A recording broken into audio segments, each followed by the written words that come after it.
एहसास। आधी रात को मोबाइल की घंटी बजी। आभा जी ने फ़ोन उठाया।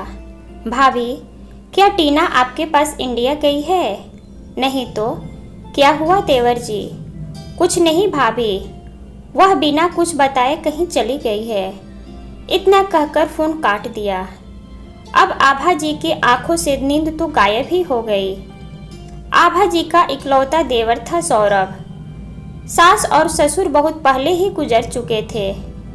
जब से वो इस घर में आई थी, एक बेटे का प्यार दिया था सौरभ को। सौरभ भी उन्हें अपनी भाभी माँ ही मानता था। आभा जी के पति की एक छोटी सी किराने की दुकान थी, जिससे घर का खर्चा चलता था। उनका अपना कोई औलाद नहीं था। वो अपनी सारी ममता सौरभ पर लुटाती थी। सौरभ का एक ही सपना था, यूएसए जाकर कंप्यूटर साइंस की पढ़ाई करना।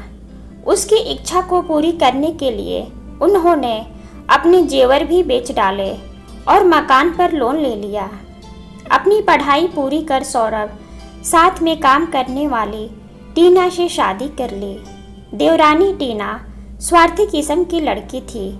वह अपने जेठ जेठानी को बिल्कुल भी पसंद नहीं करती थी। शादी के कुछ दिनों बाद तो उसने पैसे भी देना बंद करवा दिया। इस बात को लेकर सौरभ और टीना के बीच आए दिन लड़ाई होने लगी। इधर लोन न चुकाने की वजह से आभा जी को अपना घर बेचकर किराए के मकान में शिफ्ट होना पड़ा। पिछले हफ्ते ही दोनों इंडिया आए थे। जब सौरभ ने अपने भैया भाभी को यूएसए साथ ले जाने की बात की तो टीना ने साफ साफ मना कर दिया। सौरभ चाहकर भी अपने भैया भाभी की मदद नहीं कर पाता था। वह हमेशा अंदर ही अंदर घुटता रहता। इन्हीं ख्यालों में खोई कब सुबह हो गई, आभा जी को पता ही नहीं चला। वो नहा धोकर किचन में चाय बनाने गई तो टीना को चाय बनाते देख वो चौंक गई। टीना उन्हें गले से लगाकर फफक कर रो पड़ी। आभा जी ने उसे चुप कराते हुए कारण पूछा। भाभी, पहले आप मुझे माफ़ कर दीजिए, फिर चाय पीजिए, तब मैं आपको पूरी बात बताऊंगी। मेरी भाभी मेरे माँ पापा के साथ बहुत बुरा बर्ताव कर रही थी। बहुत नाजों से पाला था उन्होंने भैया को। उनकी पढ़ाई के लिए अपने सभी सपने कुर्बान कर दिए थे। लेकिन भाभी उनकी सेवा करना तो दूर, उन्हें देखना भी पसंद नहीं करती थी।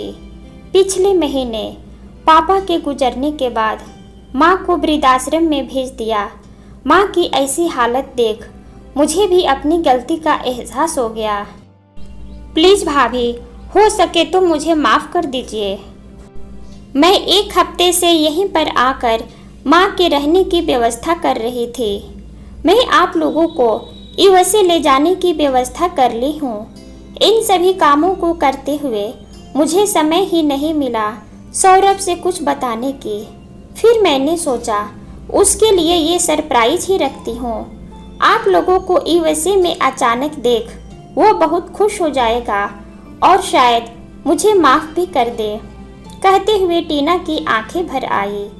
आभा जी उसकी आंखों से आंसू पोंछते हुए बोले, दिल छोटा न कर। सुबह का भूला अगर शाम को घर वापस आए तो उसे भूल नहीं कहते। और मेरे सौरभ का दिल बहुत बड़ा है, वह तुझे जरूर माफ़ करेगा। तुम्हें अपनी गलतियों का एहसास हो गया, हमारे लिए यही बहुत बड़ी बात है। और अब बता, तेरी पसंद का नाश्ते में क्या बनाऊं? एक दूसरे को कहते हुए देवरानी जेठानी दोनों हंस पड़ी। आशा करती हूँ यह छोटी सी कहानी आपको ज़रूर पसंद आई होगी। आप भी अपने जीवन में हमेशा खुश रहे, स्वस्थ रहे, सेहतमंद रहे, हंसते रहे, हंसाते रहे और जीवन में आगे बढ़ते रहे। इन्हीं शुभकामनाओं के साथ फिर मिलूंगी एक और नए वीडियो में। तब तक के लिए जय हिंद।